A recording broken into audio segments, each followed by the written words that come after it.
ঠাকুরের এক ভক্ত শ্রীশ ঠাকুরকে বললেন, ঠাকুর, কাজের গতিকে সংসারে অন্যায় কত করতে হয়। কেউ পাপকর্ম করছে, কেউ পুণ্যকর্ম।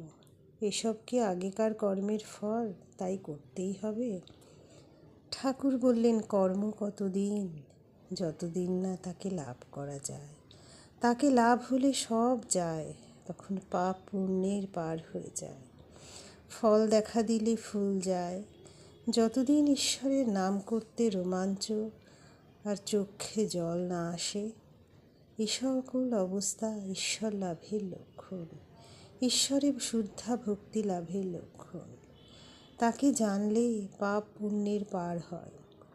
তার দিকে যত এগুবে ততই তিনি কর্ম করিয়ে নেবেন। গৃহস্থের বউ অন্তঃসত্ত্বা হলে শাশুড়ি ক্রমে ক্রমে কাজ কমিয়ে দেন। যখন 10 মাস হয় তখন একেবারে কাজ কমিয়ে দেন। সন্তান লাভ হলে সেইটিকে নিয়েই নাড়াচাড়া, সেইটিকে নিয়েই আনন্দ।